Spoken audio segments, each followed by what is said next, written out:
This woman is called Constancia Ngoma. She used to be a policewoman in the police force of Equatorial Guinea, but today she is no longer in the force after a video of her engaging in an intimate act with Baltasar was leaked. This happened after Baltasar Engonga deceived her into believing he would help her pay off a bank loan. However, Baltasar Engonga later turned on her. Listen to how this woman's story unfolded. As a policewoman in Equatorial Guinea, I have always prided myself on my professionalism and dedication to serving my country. However, my story with Baltasar Engonga, a senior figure in the National Financial Investigation Agency, is one I recount with a mix of regret and disillusionment. I met Baltasar during an interagency meeting where my role was to provide security and logistical support. He was charming, influential, and highly respected. At the time, I was struggling under the weight of a significant bank loan I had taken out to support my family. The stress of the repayments was unbearable, and I confided in him during a casual conversation. Baltasar listened intently, offering advice and sympathy, and then he made a promise he would help me clear the loan. His offer seemed like a lifeline. Over the following weeks, our interactions became more personal. He invited me to dinners and private meetings, always assuring me that his intentions were to help. Eventually, his words turned into actions of a different kind. He invited me to his residence one evening, and in that moment, the lines between professional and personal blurred completely. I trusted his promise and believed that this was the beginning of a solution to my financial struggles. But after that night, things changed. Baltasar became distant, and every attempt to discuss the loan was met with deflection or silence. Days turned into weeks, and the realization hit me: his promises had been empty. He had taken advantage of my vulnerability and desperation. I felt humiliated and betrayed, not just as a woman, but as a professional who had trusted someone in a position of authority. The incident left me questioning the integrity of those in power and the challenges women in my position face when dealing with individuals who wield influence. Although I haven't reported him formally, I've learned from this experience. My focus now is on rebuilding my life, paying off my loan on my own terms, and advocating for accountability and respect within my profession. My name is Constancia Ngoma, and I am a policewoman from Bata, Equatorial Guinea. I come from a modest family. My parents were hardworking farmers who always instilled in me the value of integrity and perseverance. Growing up, I dreamed of serving my country in a meaningful way, and joining the police force felt like the right path. I completed my studies in criminal justice at a local training institute and was recruited into the police force shortly after. My early career was spent working in community policing, where I gained the respect of my peers for my dedication and fairness. Over time, I was promoted to a position in Bata's Central Unit, where I worked on cases ranging from petty theft to organized crime. Despite my professional achievements, life was not without its challenges. My family depended on me financially, especially after my father fell ill and medical bills piled up. To cover these expenses, I took out a significant loan from the bank. While it helped in the short term, the repayments were overwhelming. Balancing my demanding job with my financial struggles created a constant weight on my shoulders. When I was assigned to work in collaboration with the National Financial Investigation Agency on a security detail, I saw it as an opportunity to prove myself further. It was during this assignment that I met Baltasar Engonga. At the time, he was an influential figure, well respected for his work in investigating financial crimes. Little did I know that this meeting would mark a turning point in my life. Over the following weeks, Baltasar invited me to dinners and private meetings. He was charming, attentive, and persuasive, making me feel valued and important. One evening, after a long meeting, he invited me to his private residence to discuss the next steps in resolving my financial issues. I agreed, believing this was part of his promise to help me. That night, everything changed. Our conversation turned intimate, and I allowed myself to believe that this was more than a professional relationship, that he cared about me and genuinely wanted to help. I let my guard down, thinking I had found a benefactor and perhaps even a partner who could change my life. But after that night, his demeanor shifted. He became distant and avoided direct conversations about the loan.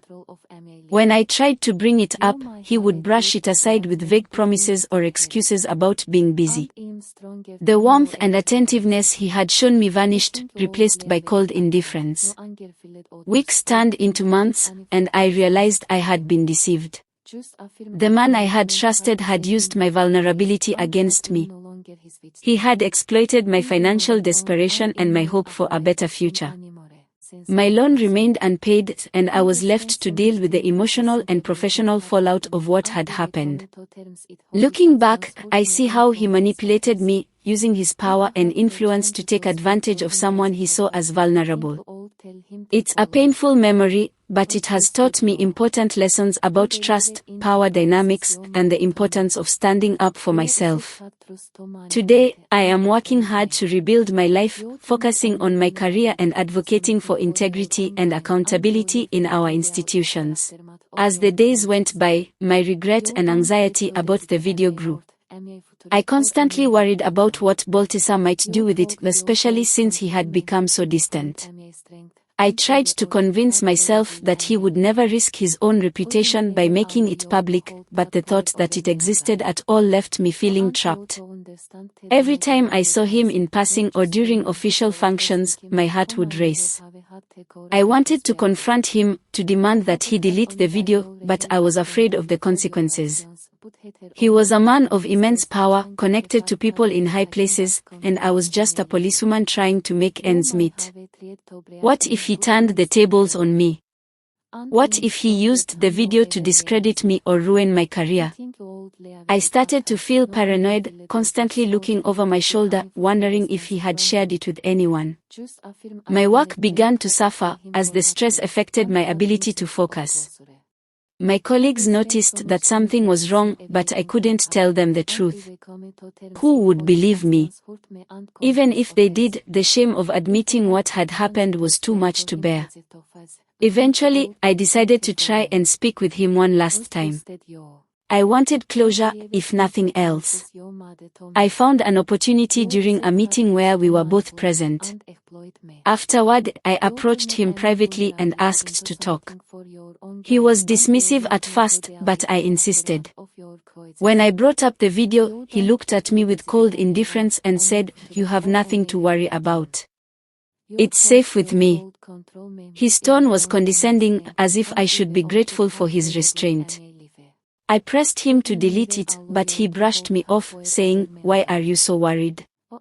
No one will ever see it unless you give me a reason to share it." That moment broke me. His words were a clear warning, a veiled threat that he could use the video against me if he wanted to. I realized then that I was completely at his mercy, and there was nothing I could do about it. From that day on, I decided to distance myself from him as much as possible. I focused on my work and avoided any situation where we might cross paths. I still live with the fear that the video might resurface one day, but I have also found strength in speaking out about my experiences. When our interactions became more personal, Baltasar and I met in a variety of places, always under the guise of work or private discussions. Initially, it was his office at the National Financial Investigation Agency, where we would talk about my struggles and his promises to help. The setting felt professional, which made it easier for me to trust him. As things progressed, he suggested meeting outside the office, saying it would allow us to talk freely without interruptions. At first, we met in upscale restaurants and private lounges, where he would assure me that he had my best interests at heart. Eventually, our meetings moved to more secluded places. The first time we were intimate, it was in a luxury hotel in Bata. He framed it as a gesture of trust and privacy, insisting that this was our place where no one could interfere. I was hesitant but convinced myself it was part of the relationship we were building. After that, we met a few more times in similar settings, mostly hotels, always arranged discreetly by him. There were also occasions when we met at his private residence. It was there that I truly felt the imbalance of power. Being in his space, surrounded by the symbols of his authority and wealth, made it hard for me to assert myself or question his intentions. In hindsight, I see how calculated these locations were. By keeping our meetings private and outside the scrutiny of others, he maintained control over the narrative and ensured that I would feel isolated and dependent on him. What I thought were acts of trust and intimacy were, in reality, manipulations to keep me vulnerable and compliant. When Baltasar's secrets were exposed in November 2024 and the media began uncovering his scandals, I felt a whirlwind of emotions: relief, fear, anger, and vindication all at once. Relief, because for so long, I had carried the burden of what he had done to me and the manipulation I endured in silence. Knowing that others were now seeing the truth about him, that his facade of respectability and power had cracked, felt like justice was finally catching up with him. I wasn't the only one who had suffered under his exploitation, and it was a small comfort to see that his influence was no longer untouchable. At the same time, I felt fear. With his downfall, I worried that my name or story might somehow come out in the media or through whispers in our circles. I dreaded the possibility that the video he had taken of me might surface as part of the scandal. The thought of being publicly humiliated haunted me, even as I hoped for accountability for him. Anger surged within me as I saw how the revelations painted him as someone who had exploited not just me but others, using his power for personal gain. He had promised to help me, but instead, he used me, and I wasn't the only victim. The public outcry over his actions reminded me of how easily people like him could exploit others without consequence until now. Above all, I felt vindicated. For months, I had doubted myself, wondering if I had been naive or if I was to blame for what happened.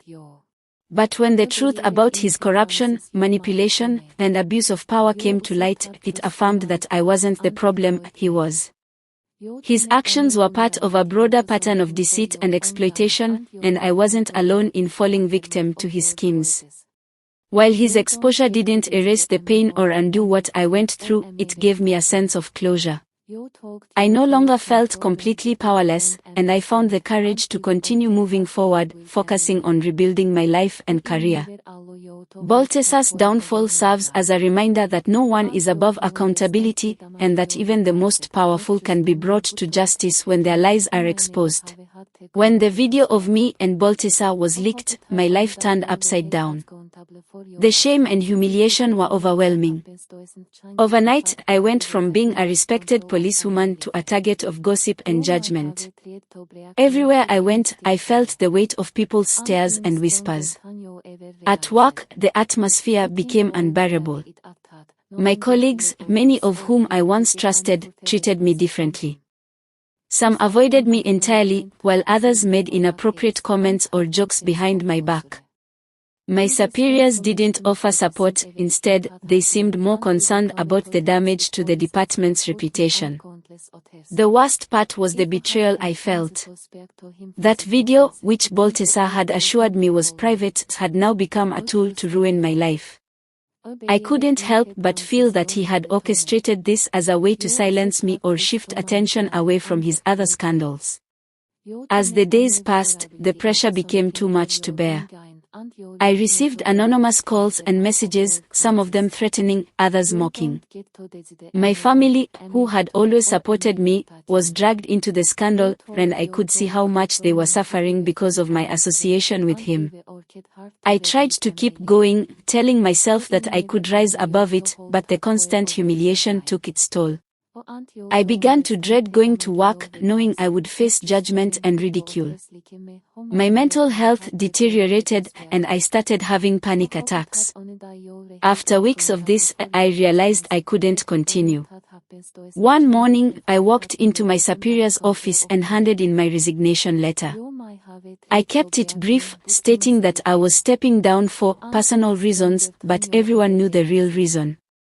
My superior accepted it without much discussion, perhaps relieved to distance the department from the scandal. Leaving the job I had worked so hard for was heartbreaking. I had joined the police force with dreams of serving my country and making a difference, but that dream had been shattered.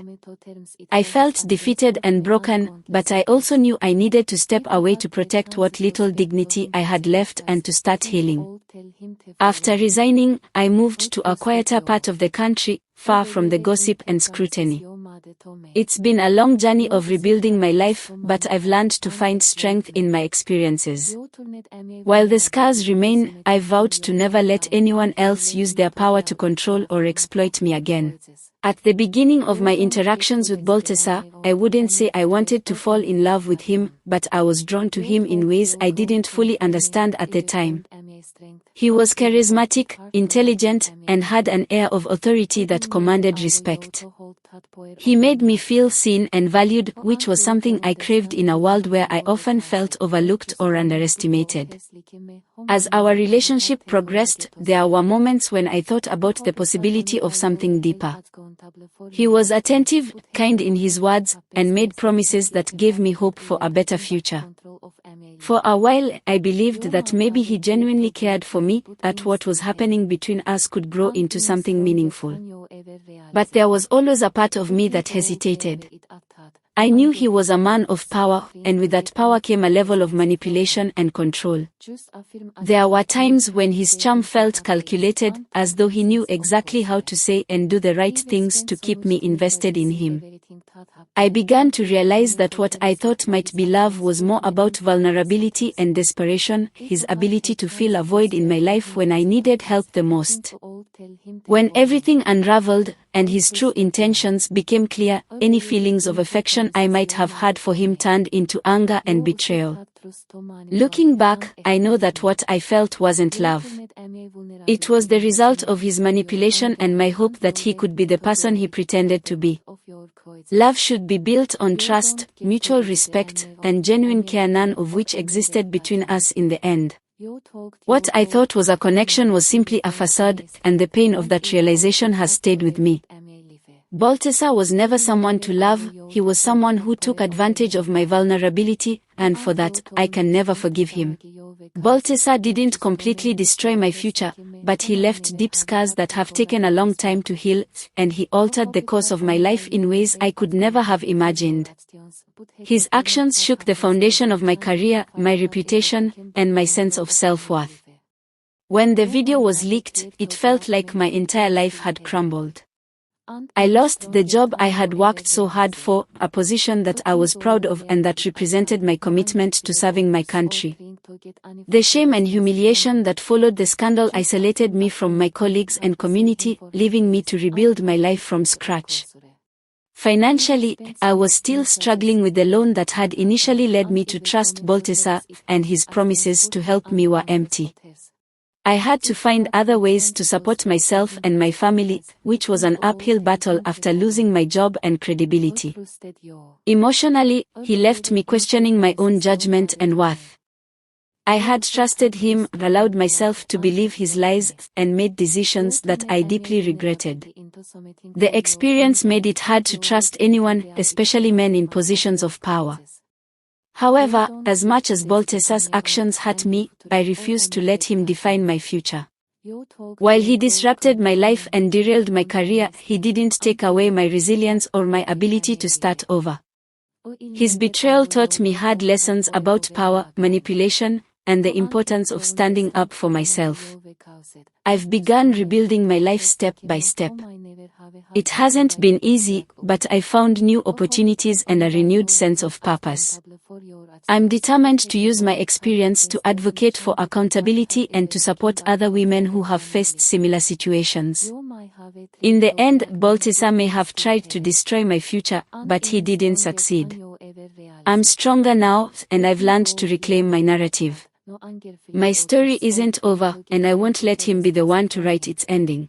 Today, my focus is on continuing to rebuild and move forward. I've spent a lot of time reflecting and working on my emotional well-being, but I know that healing is a process that requires consistent effort. I plan to spend some time focusing on personal growth, whether through reading, working on a project, or simply taking care of myself mentally and physically. I've been involved in a few community initiatives lately, offering support to others who've faced similar struggles. I find that helping others has been an important part of my recovery process, and it also helps me reconnect with my sense of purpose. I also want to spend time with my family, enjoying moments of peace and connection with the people who've been there for me through thick and thin. Today is about small steps toward reclaiming control over my life, making sure I nurture the positive things around me, and maintaining a focus on the future, one where I'm in charge of my own narrative. The leaked videos were undoubtedly one of the most painful aspects of this entire experience, not just for me but for my family as well. Initially, they were devastated by the public exposure and the judgment I faced. My parents, in particular, were deeply hurt, not because of anything I had done, but because they saw their daughter being humiliated in a way that no parent should have to witness. They couldn't understand why something like this had happened, and they struggled with the shame and the impact it had on our family's reputation. In the early days, there were moments when I felt like I had let them down. They had always supported me, believed in my potential, and encouraged me to follow my dreams. I feared that the scandal would damage the relationship we had built over the years. The emotional toll it took on them was just as heavy as the one I carried myself. However, despite the pain and the initial anger they felt, my family never turned their back on me. They may have been shocked and hurt, but they were also incredibly understanding and supportive. Slowly, they came to see that I wasn't to blame for the actions of another person. They recognized that I had been manipulated and that the person responsible for the harm wasn't me. As time has passed, we've grown closer. The experience has deepened our bond, and while we still carry the scars of what happened, we've also learned to heal together. They have become my greatest source of strength and encouragement as I work to rebuild my life. My family has always believed in me as a person, not based on the mistakes or the challenges I faced, but for the strength and resilience I've shown in overcoming them. While it wasn't easy at first, they are proud of me for standing up for myself and pushing forward, even in the face of such adversity. They know that what happened doesn't define me, and in that sense, we've found a way to stay united and move beyond the public scandal. So my family is still happy and proud of me. They've supported me through the toughest parts of this journey, and together, we are finding a way to heal and move forward. If I were to meet Baltasar today, there would be a mix of emotions running through me: anger, pain, and perhaps a sense of closure. I've spent so much time processing everything that happened, and I've come to terms with how his actions hurt me and countless others. If I had the chance to speak to him face to face, I think I would tell him the following. I trusted you. I believed in the promises you made to me. You used that trust to manipulate and exploit me. You turned my vulnerability into something for your own gain, and you left me to deal with the aftermath of your choices. You don't get to decide my worth, my future, or my reputation. You thought you could control me, but I found my strength, and I've worked hard to rebuild my life. I will never allow you to hold that power over me again. I want you to understand the damage you've caused, not just to me, but to others like me, who may never have had the courage to speak up. I hope that one day you're held accountable for your actions, but whether or not that happens doesn't change the fact that I've taken back control of my life. You may have tried to break me, but I'm still here. And I'm stronger than you ever realized.